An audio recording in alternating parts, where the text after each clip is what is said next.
So next we talk about the breaks, starting with Yon Mega and Yon Mega Break. Do you want to go over regular Yon Mega first, since that's the moves that we're basing it off of? Yes, I will go over regular Yon Mega, and then you can go over Yon Mega Break. Okay, so the regular Yon Mega, it's actually, I suppose we should probably go over Yanma first. I don't know. Because Yanma can actually do something. Yanma basically, like, I'll spend like a minute on Yanma here. Yanma is just that Pokemon that you throw out there when you have nothing else that you can throw out. Although, frankly, Speed Dive isn't bad for 3 energy for a basic 70 HP. Yeah. Right. And Scout isn't bad either because, you know what I mean, you almost will never find the opportunity to use Speed Dive with Yanma.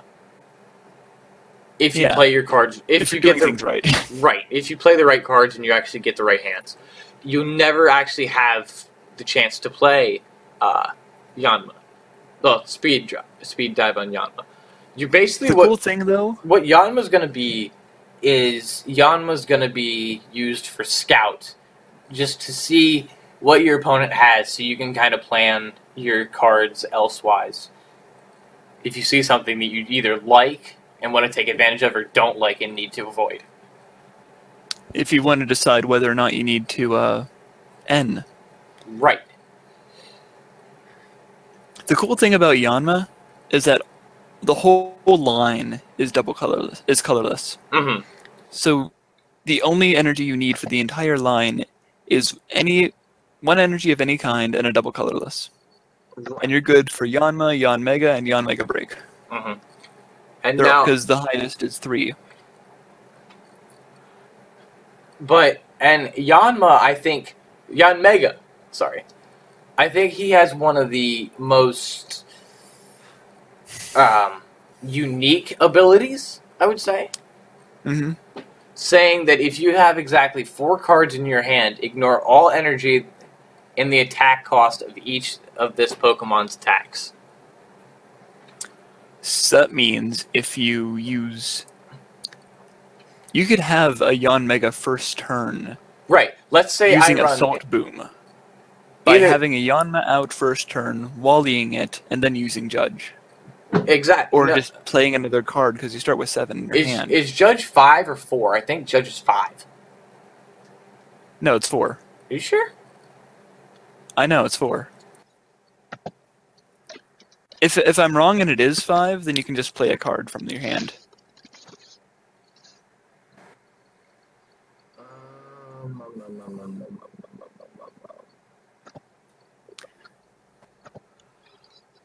I swear to God it was 5. Oh, no, it is 4. I'm wrong. It also prevents your opponent from having a Pokemon tool card, essentially. Unless it wants to be hit with 120 damage. Right. And a whole thing is at that point, you don't even need energy because you're running a Judge and then an Assault Boom. Like, you go ahead and you run your Muscle Banded Farfetch'd. I'll just run my Sonic Vision Yon Mega. Yes. I will say something neat about Sonic Vision. Look at the wording of it. It says, ignore all energy in the attack cost of each of the Pokemon's attacks. Just to Yon Mega Break. Because the Break card counts as one of the Pokemon's attacks, so... Right, and because you can use Barrier Break with no energy if you have 4 cards. Right, and that's just straight 100 damage. But the only thing I can see, that's not affected by weakness or resistance. That's the only thing that I can see wrong with that. You know what I mean? Really? Like, the only thing I can see wrong with that is the fact that it isn't affected by weakness. Well, no, it's just like Water Shuriken. Yeah. It just does a straight 100 damage no matter what. Keep in mind that's plus at least 50 from Assault Boom. Right. And then look at the fact that Yon Mega Break has no retreat cost. At all. That's really cool.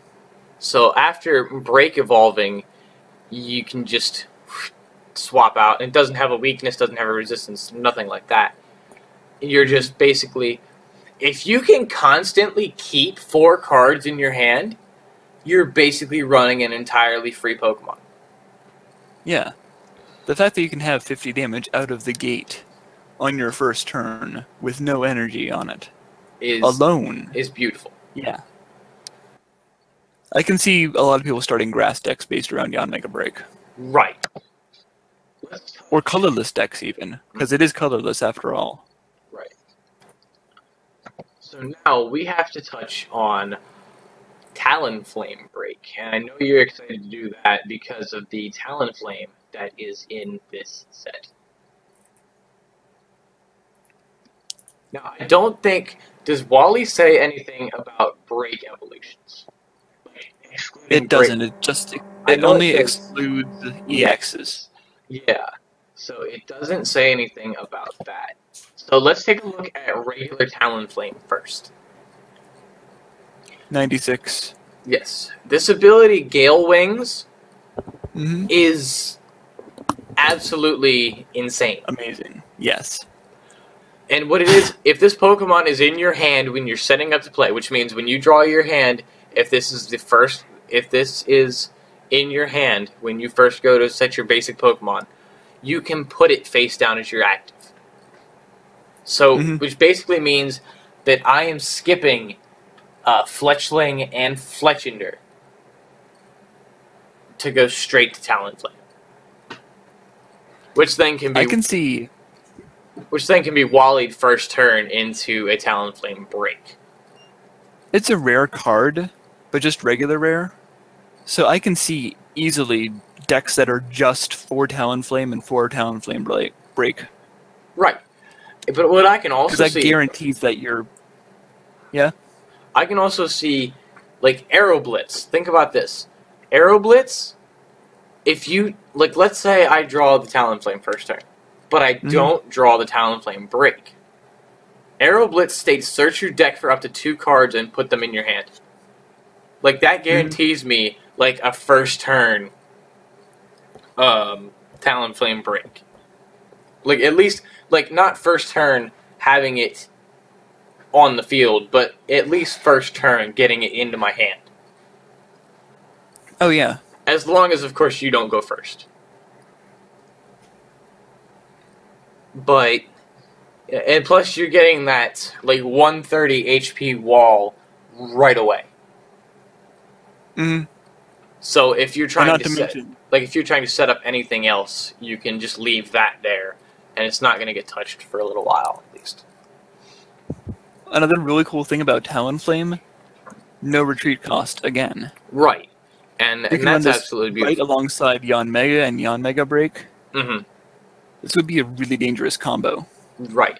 And now we'll go to Talonflame Break. Which, I don't know, when they organized this set list, it was kind of weird.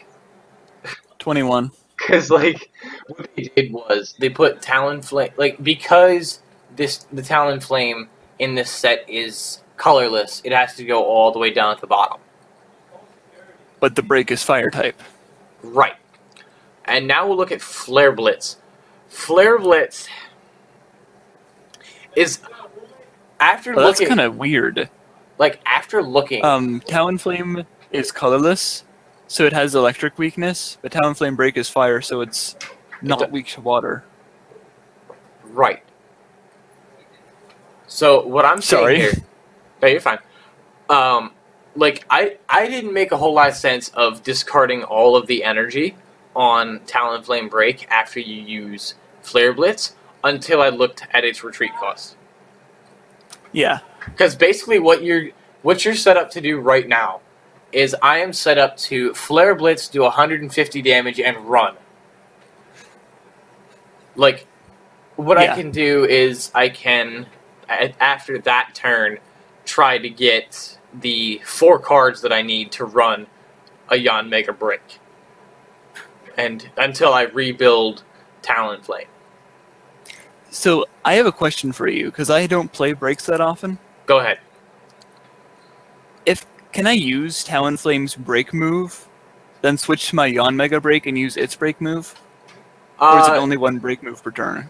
It's technically, like, since it's an attack, it's only one attack per turn. It doesn't matter. Like, I can't sit here and use Talonflame Break's attack and then use Talonflame's attack. You know what I mean? Oh, okay. Like, it all still applies to the same moniker as one attack per turn. Because that'd be a little that'd be a little broken doing like 100 damage and then being able to do an extra 100 damage on top of that from another attack.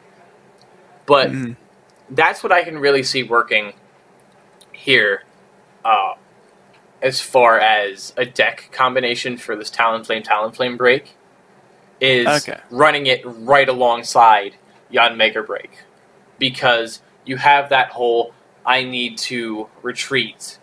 Like, I need to discard all my fire energy from Talonflame. But then, at that same point, I don't have to sit here and not be able to attack while trying to reset up. I can go into Xerneas and see if I can't whittle my hand down to exactly 4 cards so I can attack for free. Yeah. But then, of course, you can also run Blacksmith in that exact Blacksmith in that exact same deck. That way, next turn, let's say there's no possible way I can get down to 4 cards, or I can even get up to 4 cards, because let's say someone discarded cards and just, like, I don't know, something. Let's say someone ended and I only had 1 prize card left. There's no way I'm getting 4 cards out of 2 cards, unless they're perfect cards.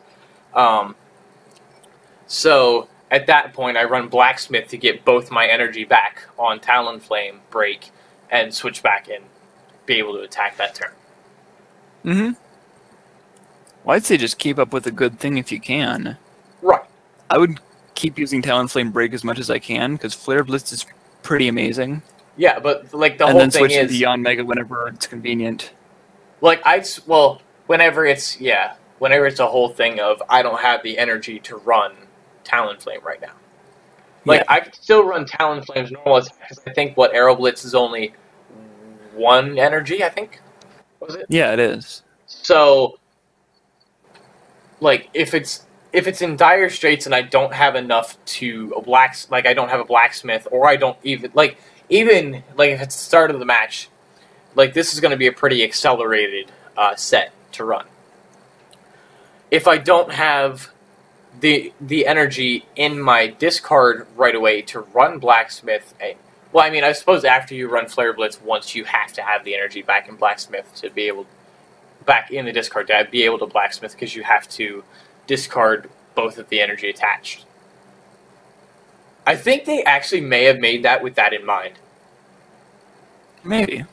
Wouldn't surprise me. Because it seems too convenient that it's a 2 energy attack that makes you discard both energies.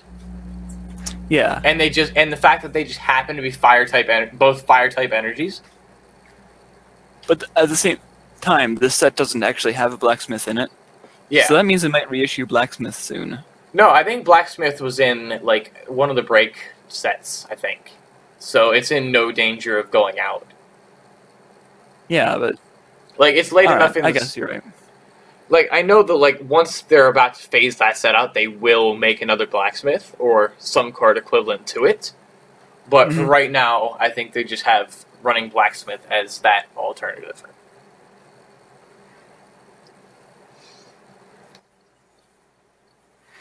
So, onward. Yeah, what's next?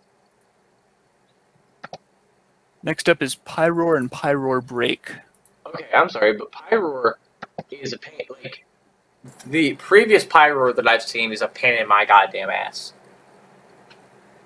Is it? Because the Pyroar that we've seen last was a Pyroar... I think it was, but it was the Pyroar... There's also a Flashfire one. Yeah, I think it might be the Flashfire one. It's the one where it has that ability that it doesn't take any damage from basic Pokemon. Oh, I just went up against that today. Yeah. And I think it's the Flashfire. Yeah, it is. Intimidating main. Mm-hmm. And that kind of is a pain in the ass when you're trying to run, like, either an EX deck with no Megas, or like, me and Nathaniel both like to run a Zygarde deck, which is Zygarde EXs and then like the different forms of Zygarde. And that Pyroar like shuts that entire deck down, absolutely. Until you hit Megas. Wait, no, there's no Megas. Yeah, I'll say there's no Megas. Gosh, I am tired. So that completely shuts that deck down. I will say, though, you can use Pyro Break with the Flash Fire Pyroar. Yeah, if you want to. Oh, yeah. I mean, I think pretty awesome. I think people will actually do that instead of running it with this Pyroar. This one isn't fantastic. Right. This one is kind of iffy. Like, I mean, I understand there's two... Like, basically, Flame Charge leads into Incinerate. Because of your... Like, you have that 2 energy, you have that 1 fire and colorless for Flame Charge, but then it says search your deck for a fire energy and attach it to this Pokemon, which basically, now you actually have the requirement for Incinerate. So... I mean, and being able to discard tool cards is no joke either. Oh, no, not at all. I'll take being able to discard tool cards any day of the week. Flash Fire Pyroar's move is Scorching Fang, which does a base of 60, and if you discard an energy attached, you do 30 more. Right. So you'd have to keep feeding it. The only thing I'm worried about with Pyro Break is that whole 50 damage to yourself thing. Yeah. Like, I don't see it being too big. Like, let's say someone's running, like, a bunch of Zygarde EXs, which are 190, or for that matter, any basic EX with a Fighting Fury belt. Because at that point it gives you over 100, like, most EXs will get at least over 180 HP base at that point. And then you're doing 50 to yourself without killing. Like, if you're just sitting there mulling through and you're doing 50 to yourself, but you're knocking Pokemon out left and right, then I don't see a problem with it. But then again, you only have 4 turns unless you have a bunch of ladies Pokemon Center ladies. Yeah, ladies and potions and stuff like that. More realistically, 3 turns. Because it's 160, and someone's going to do at least 10 damage in there. Right. And at that point, you only have, maybe even 2 turns, because someone doing 60 damage in today's metagame takes 1 turn. Oh, definitely. So, like, Pyro Break, I can see it coming in late game. To just, like, if I'm in just that little bit of trouble, to just sweep and get rid of everything. I can't see myself personally using it. Like, what I can unless see... I already had the Pyroar set from, like, a really good deck that I had already, which I don't. Right. Like, the biggest way I can see using Pyro Break is, instead of sitting there trying to set up Pyro Break, you run Flame Charge on Pyro, which gives you the energy to run Pyro Break's Geyser Tackle. So that gives you, like, a 60 damage attack, plus then you start doing your 180.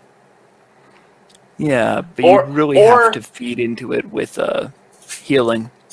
But even at that point, like, if you need to run Pyro Break, like, there's also this whole thing of just running Pyro Break for its advanced HP over Pyroar. Like, I can sit here and I can run Incinerate all day and not... Or what you could do... Ooh. Austin just had an idea. Back to my earlier point on EXs with Fighting Fury belts. Okay. I'll run Flame Charge to get that extra fire energy, and then I'll run Incinerate to get rid of the Fighting Fury belt, and then run Geyser Tackle. That'll work. Because that burns up that Fury belt, bringing you back down to 180, where it's a one-hit knockout with 2 prize cards taken. Okay. You should take a look at the Phantom Forces Pyroar too. That would be really interesting with the break. Right, it would be. Because that one has... Yeah, because that shuts down... If you discard an energy, then you can switch your opponent's benched with active. as its ability. Like, And then Inferno Onrush is 110 with 30 damage to self. right, with yourself, let's say, running, I don't know, anywhere from... Oh, wait, no. Oh, okay, you're talking about... Never mind, I'm talking about the Flash Fire. I'm talking about the Phantom Forces one. Yeah, I'm the talking Phantom about Forces one, I can actually see working really well. Mm-hmm. Because Inferno Onrush is 4 energy, 110 damage with 30 to itself, but its base HP is only 110. So running Break gives you an extra 50 HP to work with. Right. And you're only doing, like, that 30 to yourself, as you said. As opposed to doing 50 to yourself. But honestly, and you have I think... the option of using Kaiser Tackle if you want to. You have... I think you have basically 2 options to run this Pyroar, really. You can either run it... Well, to run the Break. You can either run it with the Pyroar that's already in this set, which I think would be your best case scenario. That's how they designed it. Or if you're running a deck that's trying to just shut out EX Pokemon, run it with the Flash Fire Pyroar. Because at that point you shut down all EXs and you can just go on a tear and start doing damage. And I guarantee you 9 out of 10 times, if someone's just running an EX deck or running Pokemon like a Registeel or something like that don't evolve, I guarantee you get a forfeit 9 times out of 10.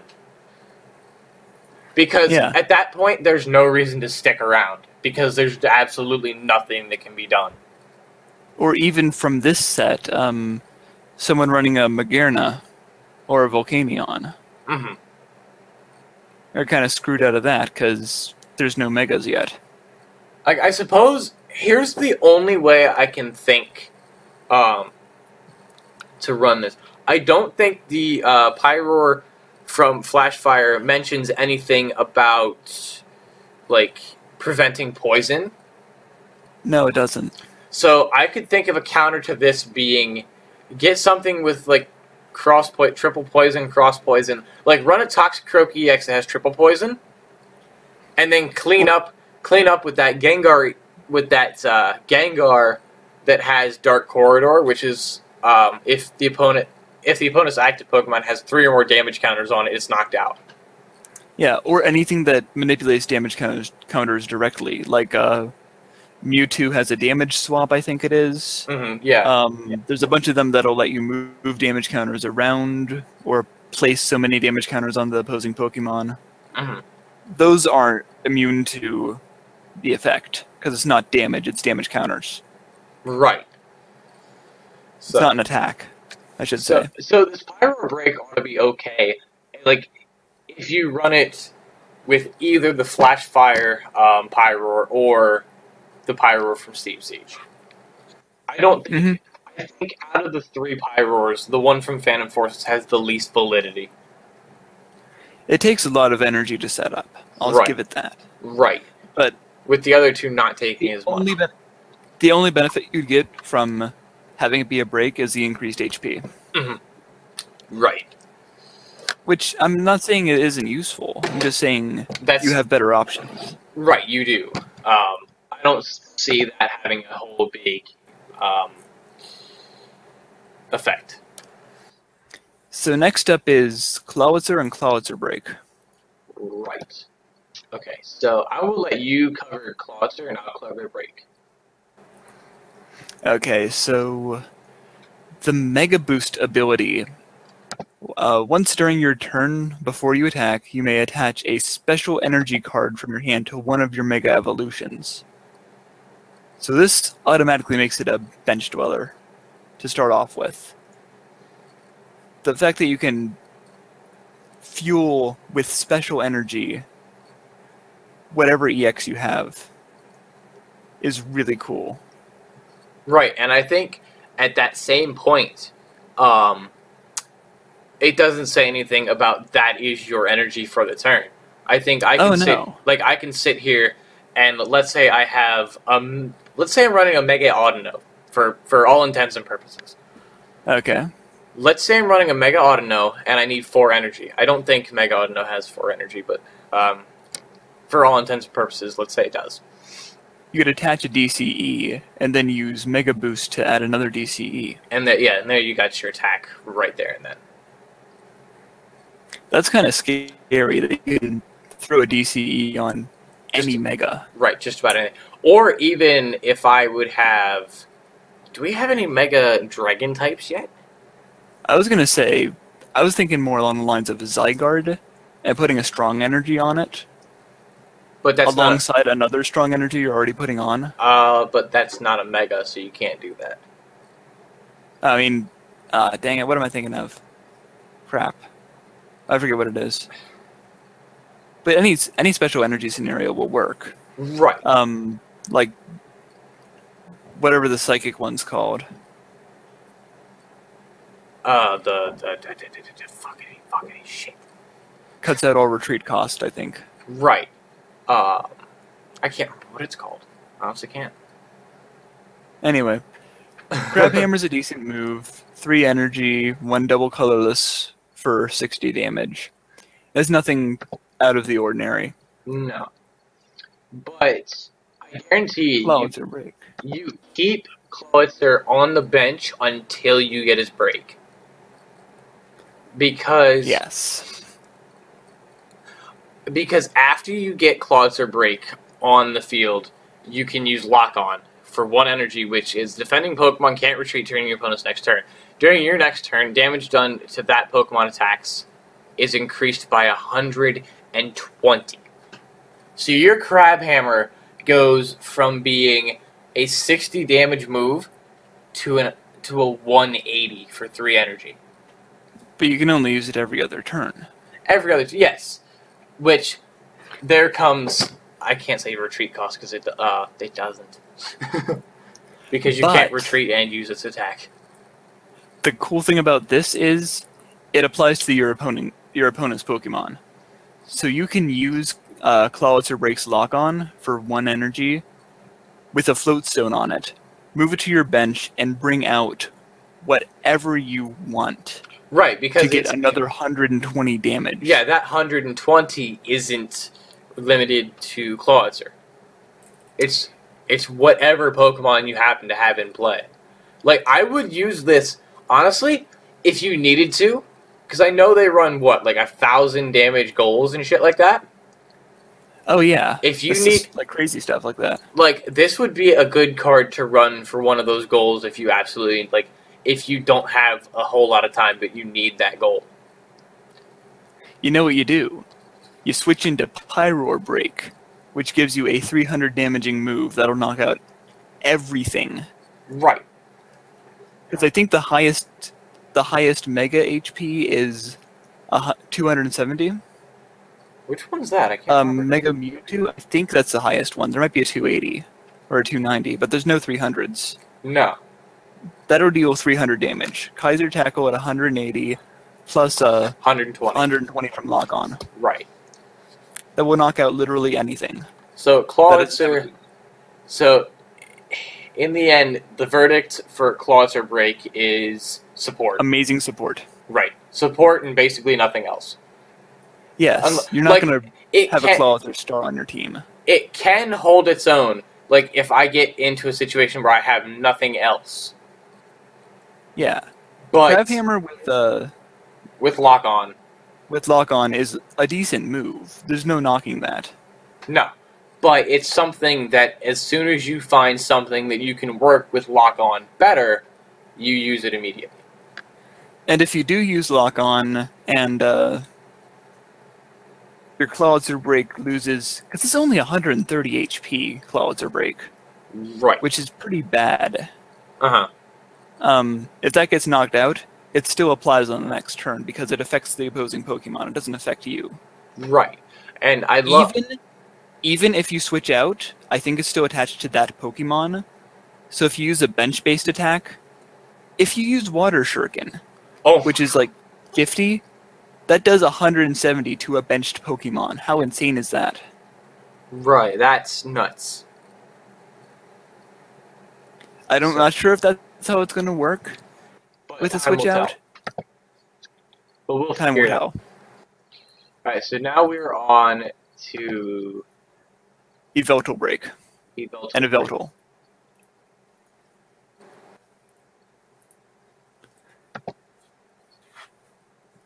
Alright, so I will cover... Oh, come on, this is no fun. What? This is the exact same Yveltal. It's It is. It's the XY set of Veltal. Yes. Reissued. With a different art. So there's really not much that can be said about this. Oblivion Wing is basically, I would say, it's equivalent in the game. To where in the game you're regaining HP, but in the TCG you're just adding energy. To your bench Pokemon. Yes. So this would be something where you would run multiple Yveltal at one time. And use one... Darkness Blade is a solid move. Right, it really is. But of course, remember, it's that 50-50 of not being able to attack the next turn. Yeah. And it's not that it can't use Darkness Blade either. It can't attack at all. Right. So, like, that's something you gotta be careful about. I would say... Yveltal Break, on the other hand... I would say only use Oblivion... Like, carry as many Yveltals as you can, and keep one sitting on the bench and set that one up to be an Yveltal Break. And just use the one that you get stuck with as active to set up the other one with Darkness Blade. Mm-hmm. No, with Oblivion Wing, sorry. Yeah.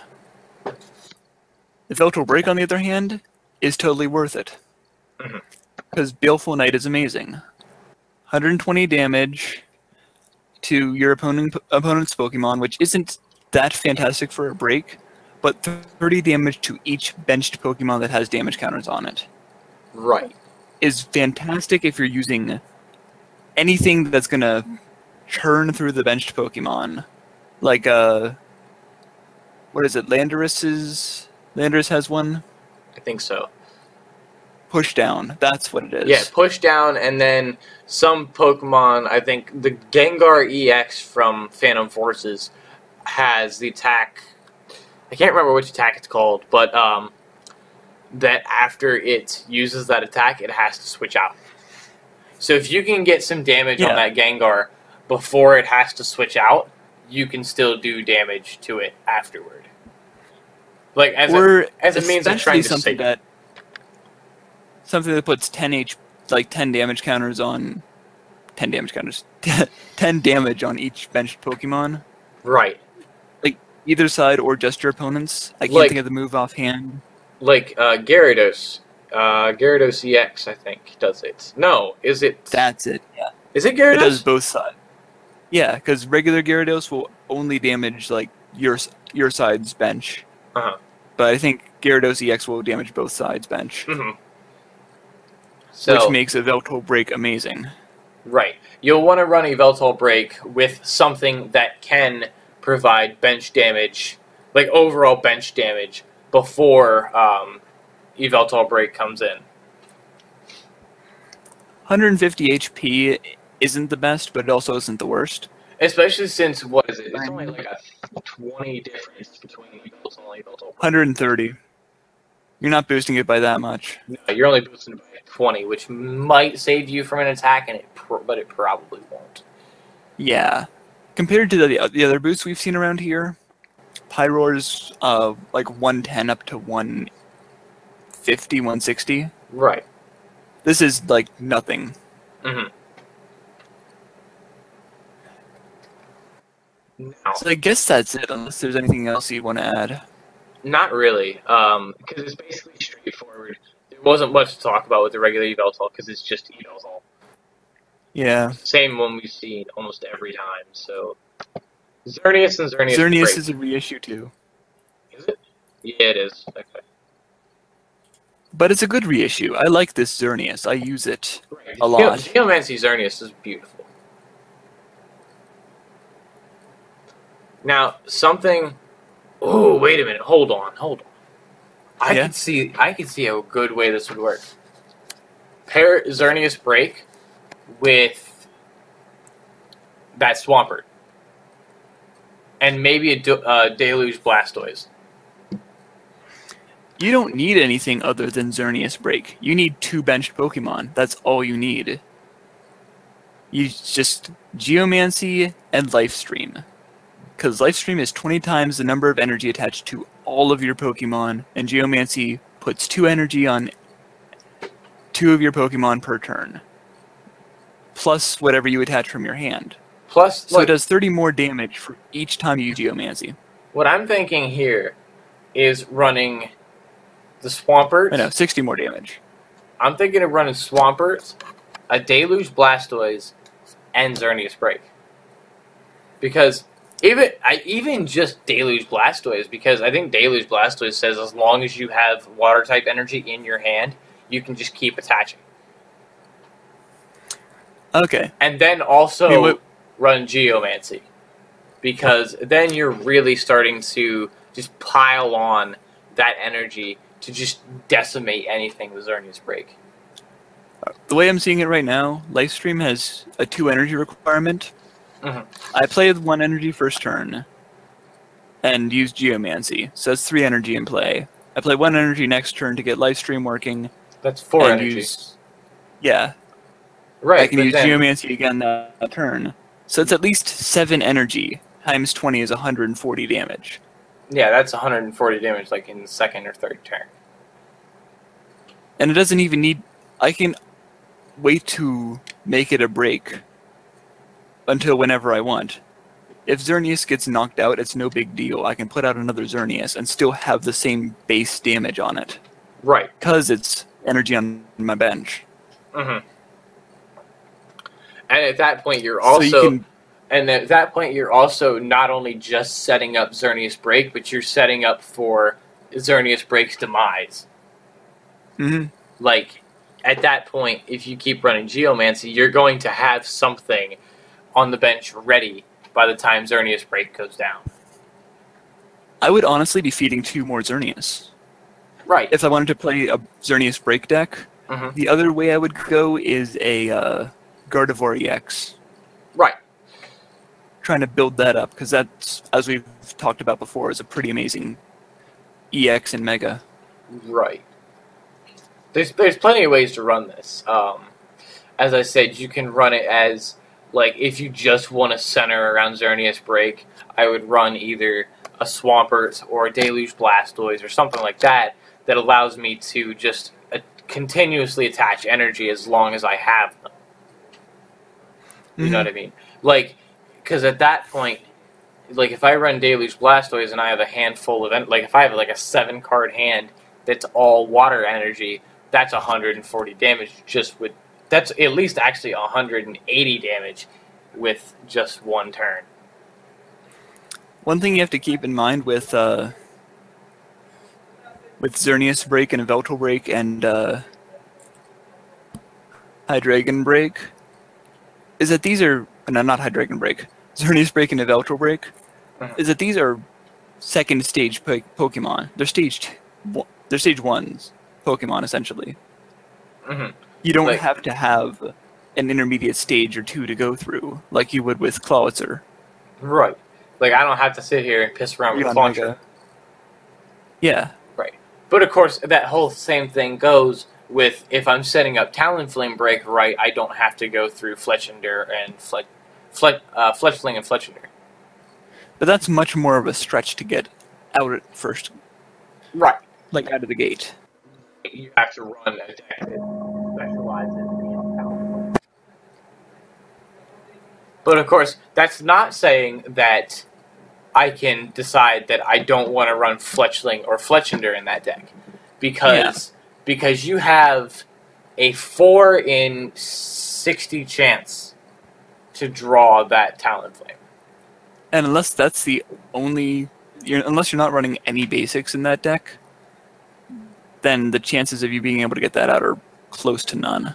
Right. And sometimes you even, like, you don't want to... Like, if you want to go that route, you can. It's obviously, you know what I mean, it's obviously not the best route to go down, but there are ways that can work.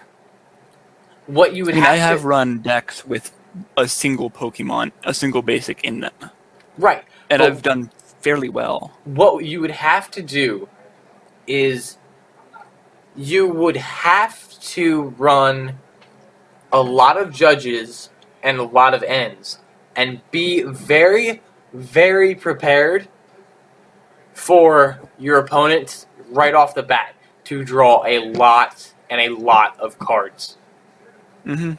Because you will basically sit here and mulligan spot, like, possibly anywhere from 0 times to possibly even like 6 or 7 times to find one of those Talonflames. Oh, easily. And like at that point, for each mulligan, your opponent's drawing a card. So be ready with always run 4 judges, always run 4 ends. Is there anything else that I'm forgetting that can shuffle into their deck? Because I know Professor Birch only shuffles yours. Sean only shuffles yours. Judge? I just said judge. I said run. I run 4 judge, 4 N, and I mean even after this, like if we open enough Steam Siege packs to where we can find ways that these decks would work, we'll show you how to work them. We'll show you how they need to be run. Like we're not just gonna. Speaking of decks, we need to talk about the 2 decks that are coming out too. We'll do that in a separate video. Yeah. We're not talking about Xerneas right now, are we? Well, we were talking about Xerneas, and then, I don't know, I went off on a tangent somewhere. Who knows? I just had this, like... Do we have anything else to say about Xerneas? No. Like, I just had this brilliant idea pop into my head, and I had to get it out before I lost it. Alright. Fair enough. Okay, so, now. Now we have ourselves Hydreigon and Hydreigon Break. You go ahead and talk about Hydreigon, and then I'll talk about Hydreigon Break. Okay, so Hydreigon is a dragon type. I swear to God, I'll kill you. I'll kill you.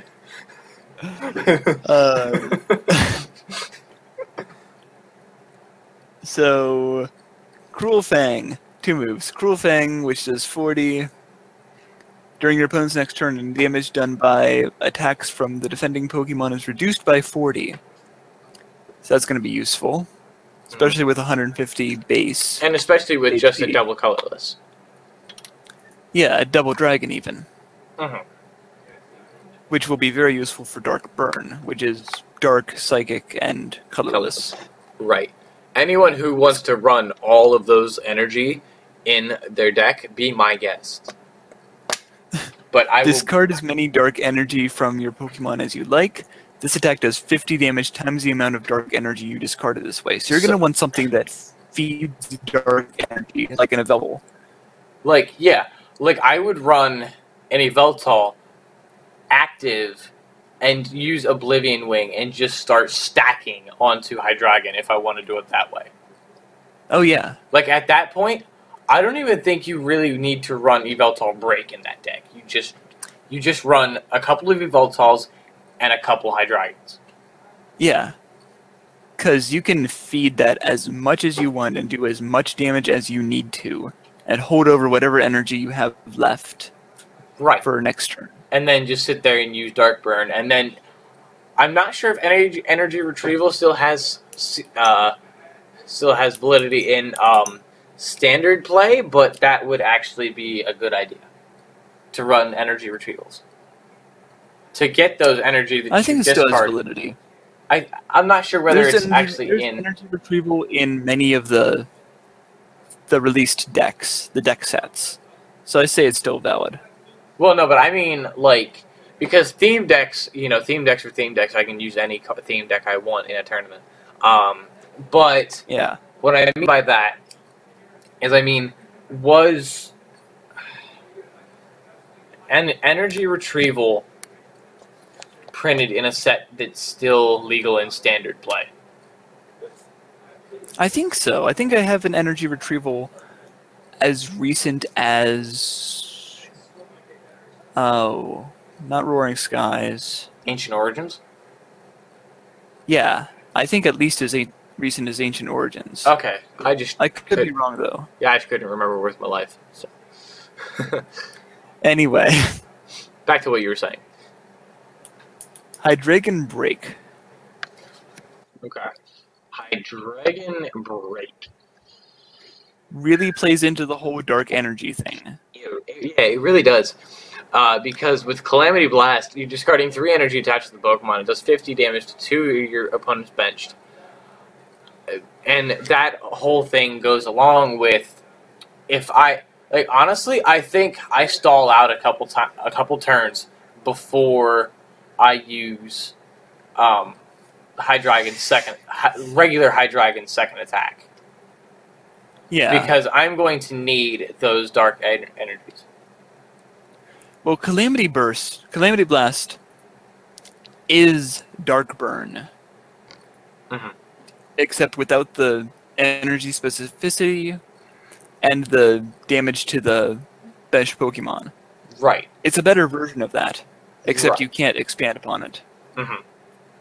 Dark Burn, you're discarding...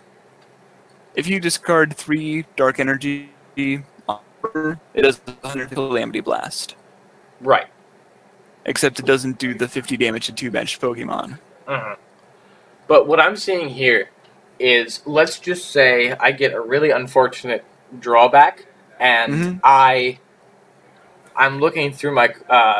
let's say I get a card that lets me search my deck. Honestly, at that point, what I do first is if I have a Hydreigon on the field, I absolutely am searching that deck thoroughly for a Hydreigon Break. And if I do not see one, I stop hoarding. I start hoarding dark energy, and I start throwing them away. Yeah. Because I know there's no way I can draw it. I have to take it as a prize. And with my luck with prizes, I'm probably not taking that as a prize anytime soon. Yeah. Unless you have a town map. Right. Which is really useful for that.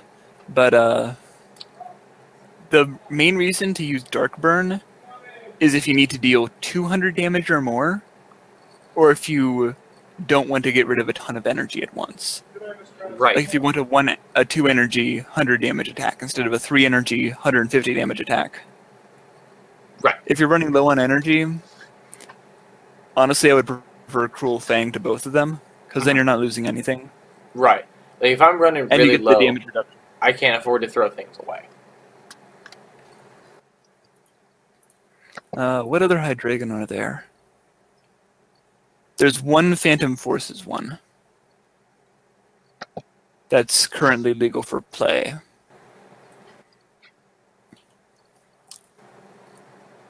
Which actually is really awesome. Oh my gosh. Its ability is Dark Impulse, which lets you attach a dark energy from your discard pile to your active Pokemon. So if that's your active Pokemon, you can rebuild your break move during your turn. Right. Crazy Headbutt is 130 damage and discard an energy from this Pokemon. So you can build it on the bench. I guess you'd build something else on the bench. There's much more of a support, I guess, than anything else, but still.